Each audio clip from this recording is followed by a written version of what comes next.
Welcome, everybody, to Victory Circle Podcast. I'm your host, Jason Wilson. Today, we have Dr. Stacy Feiner, psychologist and performance expert for business owners and athletes.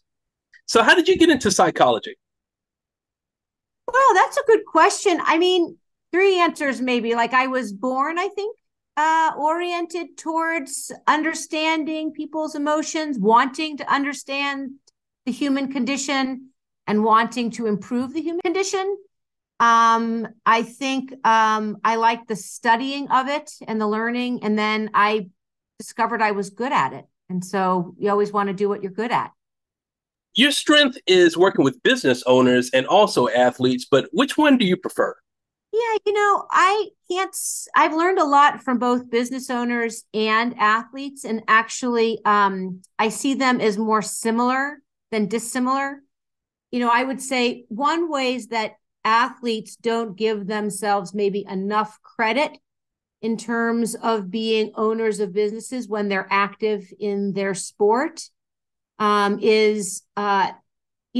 are a professional in like the rest of us. When we're in a role, we're a professional, but they report to so many more people. They have their fans, their agents, their owners, their coaches, their other players, their teammates, their family members, and they also need to focus on their legacy, where they came from, who they are today, and what their future is. And those are all the same questions that I ask of business owners.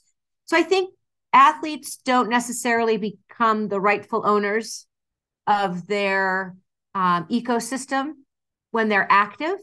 And so I would say in that way, they could take more advantage of those times. And then I think business owners, again, could learn from athletes.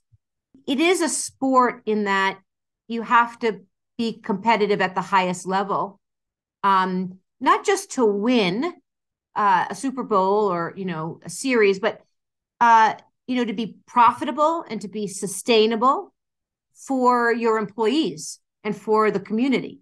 So I think sometimes business owners don't recognize how large their ecosystem is in the way that maybe athletes need to think so too. What are the problems that people normally have when they come to you? Well, when people find their way to me, every single person comes with some kind of tension. Like because growth requires tension. If you're complacent or you're relaxed or you're at play, you're not necessarily feeling a tension and urgency to grow. So some people, from an internal perspective, Jason, versus a topic. I know your audience probably wants to hear about the topics, but just from a mindset perspective, sometimes a person will come to me restless. So they're hitting on all cylinders. They're batting at 500 and they're hitting all their 3-pointers. They're performing at the highest level. Yet they want to shave a second off their time, right? They want to ski that slope faster. And they have a personal internal competition for themselves, and maybe they're competing with other excellent athletes. And in that way, they're coming from a place of strength and they want to get better. And they're urgent about that. Sometimes people come, let's just think of business owners in this case, where they're frustrated. They know exactly what they want. They can describe it. They can instruct people on how to do it, but they can't get it. They can see it, but they can't get it. They can't realize what they want. And that's a frustrated person. And that is a super frustrating position to be in. It's kind of like running, when your legs are like that bad dream when your legs are spinning, but you can't move forward. Right. You're not moving anywhere. And then the third kind of person that comes is stuck. They've checked out all the boxes. I see this a lot with experts, like consultants, like a physician or an accountant or an attorney or somebody who has, really deep in their expertise. And they've checked out all the boxes. They have their picket fence and their family and they have degrees and they have a healthy income, but they're dissatisfied. They're empty. They're purposeless. So those are the three tensions that people come with. But I would say in the end, everybody comes with a specific story that's frustrating them. And in business, they can't get the promotion that they want. They're trying to figure out why they're not gelling with the boss, and they can't discern, is it me, is it them? Maybe they're, like earnest, ambitious people, and they're not likely to blame the boss. So they spend a lot of time trying to figure out what they're doing wrong, when maybe there is a dynamic that they need to find their way out of. And so sometimes it's just not knowing how to define a problem, a circumstance, and then kind of spinning your wheels trying to figure out earnestly how to get out of it. And I help people do a couple things. I help them think better, make better decisions, lead better, and get good with themselves. Mental health is a huge topic right now, and especially with athletes that we've seen in the past couple of years. Have you seen any athletes that have had problems with mental health? Of course. I mean, sometimes ultra competitiveness is a challenging state of mind. Hyper competition, hyper vigilance, anxiety about losing your place on the roster. I might say that mental health is on a continuum. And when you think about the continuum, you think about mental health and mental illness. And there are degrees, and we're all on the continuum all the time. So it's not one person is, because it's human. It's human to be on the mental health, emotional continuum. So I would say that there are certain points in time where people, athletes, for a whole host of reasons, haven't been performing well, have been silenced in some way by their coach or their team, have been unfairly ostracized for some reason, and they didn't have their opportunity to to have their day in court and work things out, or sometimes distractions from home get imposed in the performance on the field. And so all of those things can add up. And when things add up, and athletes and people are in a very severe state of decline or fragility or risk on the one side, what we're really talking about is being afraid of, or not being afraid, but being in a position where you're kind of falling from your healthy baseline. And that's one side of the continuum. Something is happening and you're feeling like you're falling beneath your best mental health. Extra stress, extra trauma reactions, depression, addiction, and even chemical imbalances. Like those are the severe areas. Maybe you not on your meds. Maybe you're self-medicating. So I don't mean to go on and on. I just mean to capture maybe the idea of what I'm talking about. So that's when people are falling from baseline, and they really need therapy and counseling and very specific opportunities to get back to baseline. And when they're back at baseline, they can move forward again. But it's really about, coming up from behind. And then on the far other side, you have people who are feeling well and ambitious about getting to the next level. And, they want certain conditions to be improved.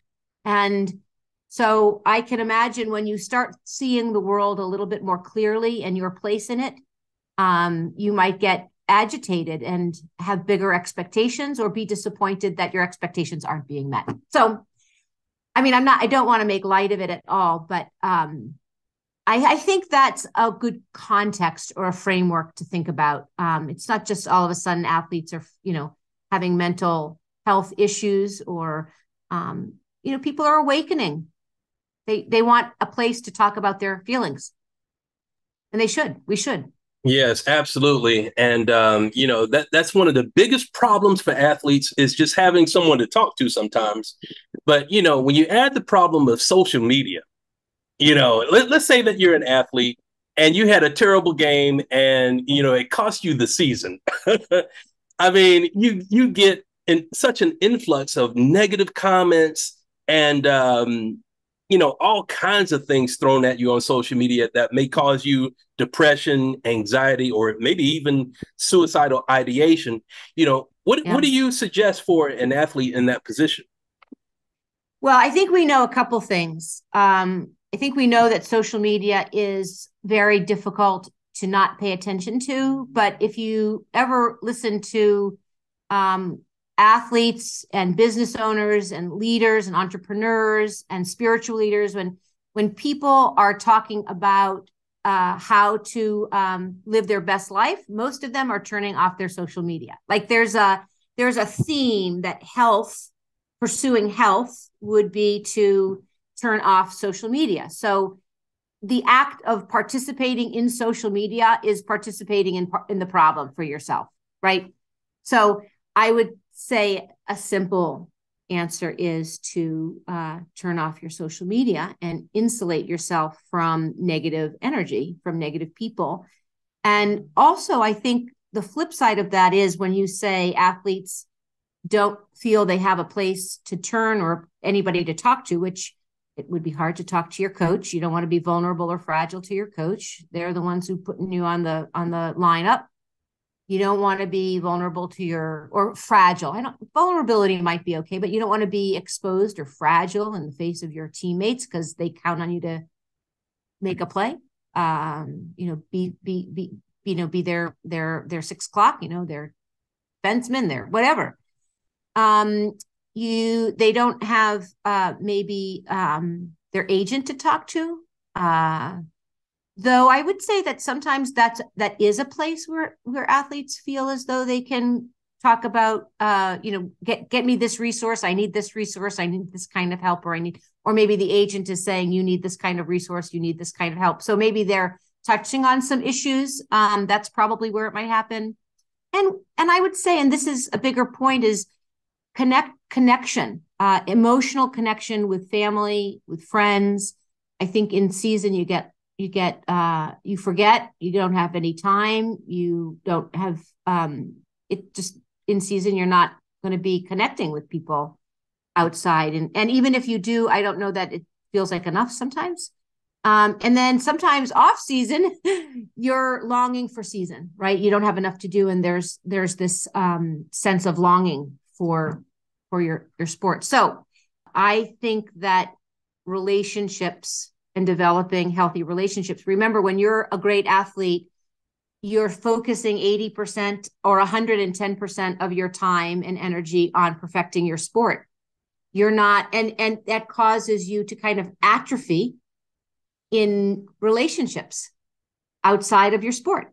And so you end up showing up without those resources being as well developed as you want, or having the skills to develop them. So my job is, I have a lot of jobs, but one thing is to use the coaching relationship as a place for self-exploration, but also, to try to practice relationships. Like, sometimes when clients, an athlete will, get revved up or something, and I'll be there, number one, to observe the behavior. Like, that's not cool. Or I don't think you want to respond to me that way.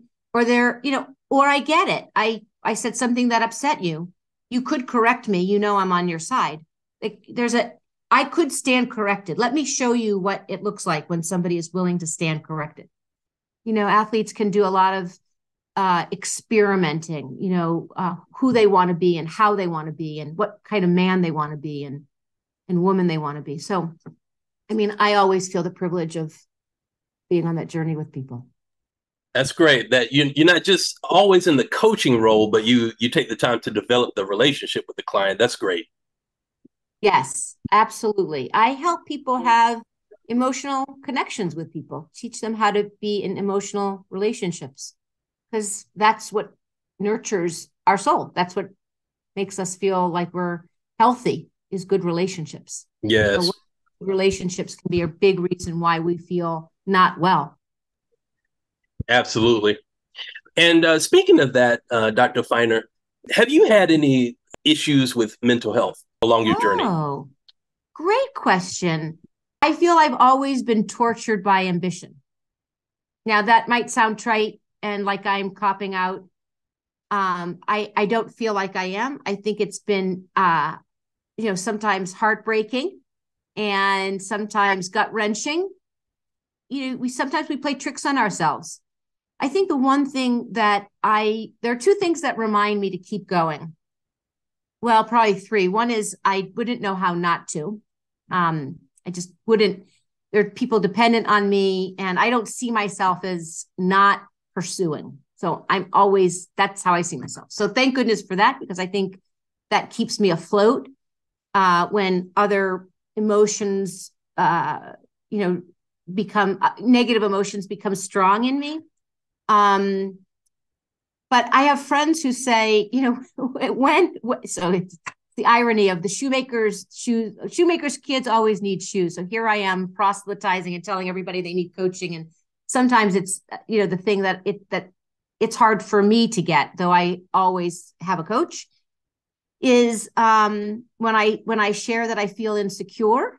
And people always say to me, which is a terrible thing to say, is, "Oh my God, Stacy, you're the most secure person I know. I can't."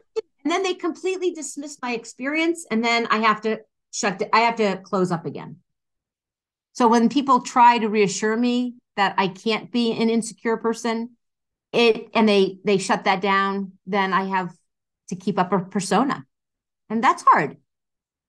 Yes, wearing a mask, to hide your feelings when the thing that you really need is to be able to share it, that can be difficult. Yeah, that's a dilemma. Yeah. That's a dilemma. Dilemma is when the thing you want has to be forsaken for another thing that you also want. Yeah, a dilemma. I work with people through a lot of dilemmas. It's that cognitive dissonance when things kind of don't make sense, when you want two things and one has to be forfeited for the other. That's a terrible place to be. Dr. Feiner, have you run into any famous athletes that you coached or counseled? Yes, I coach active professional athletes and Olympians. Yes. This might be kind of a fun story to share, because maybe your guests are wondering, well, how would I make that first call? I mean, essentially what I do is have conversations. That's the essence of the work, is to have meaningful, purposeful, intimate, private, exciting conversations about a person and the way they think and their ideas and how they feel and what their role is in the world, how they see the world, what they want from being on the planet. And can some of it be practical and materialistic? And can it also be purposeful, meaningful, and beneficial to others? And the answer is absolutely. That's a wonderful combination. And I encourage it.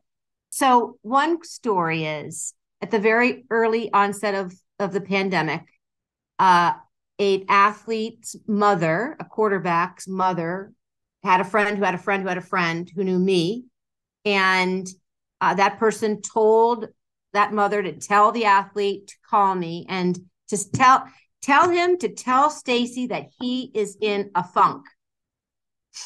That's what he can tell her, because that was comfortable and reasonable. So he called me. I get a call and I say, hello, Stacy, this is this person. I got your name from this person. And I was told to call you and to tell you that I'm in a funk.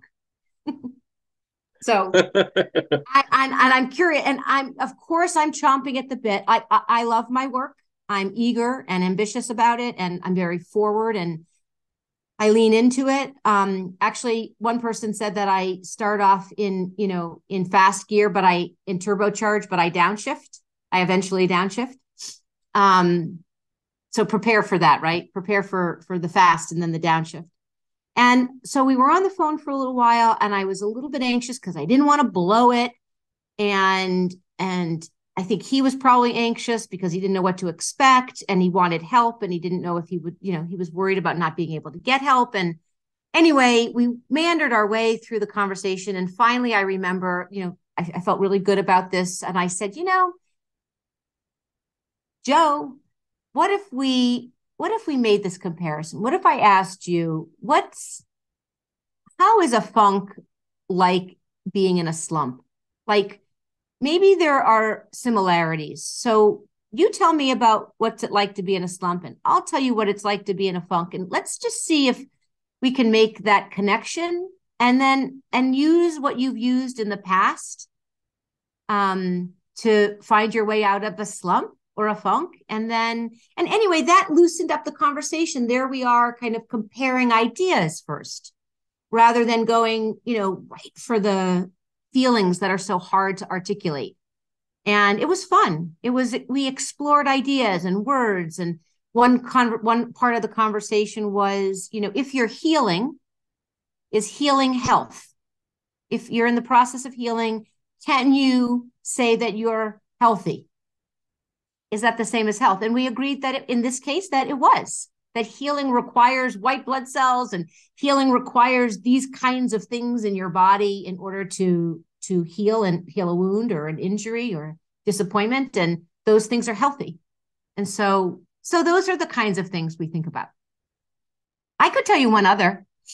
Sure. Go ahead. Okay, here's another one. I got a call from an agent, and she was completely undone. They were ready to let go at one of their athletes. They were representing an athlete. And what happened was the athlete had given his ex-girlfriend, who he referred to as his baby mama. She was pregnant and going to have a baby. He had given her the agent's cell phone.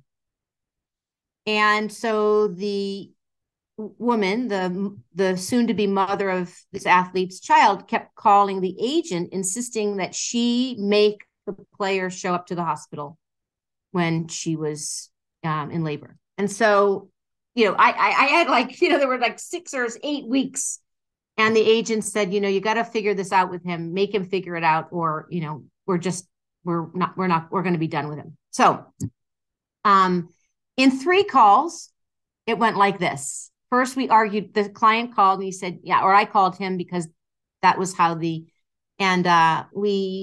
argued a little bit about what he thought the problem was and what I thought the problem was and what he thought. And basically the way he thought about the problem, he couldn't solve it the way he was thinking about it. But if he borrowed my way of thinking about the problem, I had some solutions. So he borrowed for a little while. We used my definition of the problem of the baby mama of this young woman who was going to have a baby with him. And which is how we started calling her. We started using her name instead of referencing her as a baby mama. And that caused some angst too. And he was insulted that I didn't like the term. Anyway, I think we developed a friendship by working through, or a relationship by working through our differences. So even though we weren't necessarily problem solving right away, we were establishing that we could work together, that I could hold my own with him and he could hold his own with me. And we were good. But then it got to a place where in the next session, we talked about financial planning. I said, right now you don't have a baby and your girlfriend is pregnant and you don't have a family yet. But in a couple of weeks, you're going to have a child, and that child won't know you now, but will want to know you when they're 5 and 10 and 20. That person is not going away. This is defined as a problem, but it's really a person that's never going to go away. And he got contemplative and became a little bit more reflective of what that was, what's really going on. And then we came up with an 18-year plan. He would allocate dollars to an 18-year financial plan that would support his child and the child's mother. They would have the girlfriend would have some financial literacy and would participate in learning how to manage this financial contribution to their lives. And he would be a hero. And so anyway, in 3 sessions, he discovered he could have a financial plan for his family. And he could be a good person and a good father. And he would now be done with these incessant, angry calls in that angry relationship because he wasn't living up to his responsibility. And she was right to bother him. Yeah, absolutely. Right. I mean, how wonderful is that, though? I mean, these sessions went far beyond his immediate need, and transcended into something that extended a couple of years into the future with his child. That's great. Completely, Jason. It was a touching story. He's a changed man because of it. Yeah. So you're impacting lives. You're doing what you love to do. I mean, what could be better than that, Dr. Feiner? Not a thing. I just want to do it for the rest of my life. Absolutely. And, just so you know, I'm an empty nester. I have two kids, and they're both in college, finding their way. But that gives me, the opportunity to really take the next, 20 years and really continue to invest in athletes and mental health and wellness. I didn't share with you. Again, we're all on a journey. I shared that I was tortured by ambition, and really just about 5 or 8 years ago, around that time, I finally came to a diagram, how to diagram my process. It's called the ecosystem of excellence. And essentially, I work with athletes and business owners, anybody who leads a complex system. A complex system is where there are people dependent on your performance for their sustenance, when other people's lives are dependent on your performance. That's, that. And then if you own a business, if you're in sport, if you're, then there are 100 people who work for you, and they have families of 4. So you're always going to bed with at least 400 people. Like, the responsibility of a leader is massive. And so I have a system. It's called the ecosystem of excellence. You would be in the center of it as the client, Jason. You would be smack in the center of it. You have 3 priorities: your wealth engine, which is your business, which funds your life every day. You have your family and your friends. And what we just said earlier is, without friends, your mental health suffers. Friends are essential. And actually, there's been not enough research on friends, just an FYI. Friendship and the role of friendship in mental health. And then the third circle is legacy. And legacy, by legacy, I mean who you are from your past, who you are today, and who you are in the future, but really what your wealth means to the future. So that's the legacy. So there are 3, you're in the center, and there are 3 priorities: the wealth engine, the family and friends, and the legacy. And for each one of those circles, there are 7 when they're overlapped. Can you see the 3 circles overlapping? They create a total of 7 circles. Those 7 circles represent stakeholder groups, universal stakeholder groups for every leader. They're the same. And then you have, for each one of those priorities, the family, the wealth, the legacy, and the business, each one has 3 priorities or 3 imperatives. And then there are 3 external forces. And then there is 1 single emotional current. It's kind of the mood, the temperament, the kind of the temperature, emotional temperature, the health of the whole ecosystem. And I see into that because it's the subtext, right? It's the conversation or the meaning beneath the words. And that's where dysfunction is, and that's where you correct for healthy functioning is in that. So that's 20. So there are 20 universal dynamics, and I just walked you through them. And if I may just go on a little bit more, once business owners or leaders have visibility into this ecosystem, they can be in charge of it. And when you're in charge of it and it can be prioritized and organized, then the business owner has every opportunity to help and shape that themselves, get good with themselves, and help that ecosystem get healthy and directed towards health. Because there's nobody else that can do it except the person responsible for that ecosystem. And so you can't look over your shoulder, Jason, if you're running your business, which I know you are. You can't look over your shoulder and expect somebody else to bring the health that you want to your organization. It's you. And so I work with you to get you good with yourself, to remove blind spots and mental blockers and triggers. And then you're free to grow uninterrupted. Well, that's fantastic. Especially Yeah.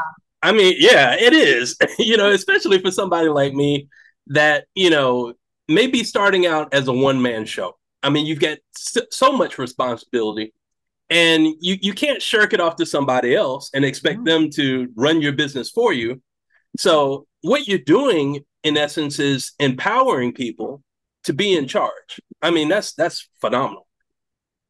Yeah, and I believe, thank you, Jason, because I think that's a great summary, and I think that gets me closer to fulfilling my mission, which is to improve the health of the nation. So I believe every business owner, every leader of a complex system where people are dependent on their performance to be healthy, sustained, that every time we help those leaders become successful, they send people home happier. And when people go home happier, they have a better chance of developing health in those circles, in those communities, families. And that's how we improve the health of the nation. And every business owner has an opportunity to do that. And in a lot of ways, I'm unconventional. I bring psychology to business. I don't bring numbers to business. I don't bring necessarily, standard operating procedures, though I do think there are some of what I do is standard operating procedure when it comes to emotional health. But it's more conceptual and it's less it's less tangible. And I think that's what has been missing, which is why there is so much mental distress. We need more emotion. We need more psychology. We need more connection. We need more relationships. And we need practice on how to do that, because in social media, after the pandemic, with hostility being the definition of our culture,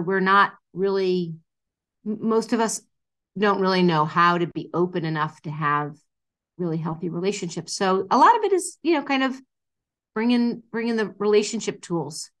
That has a lot to do with being good with yourself. That is so true.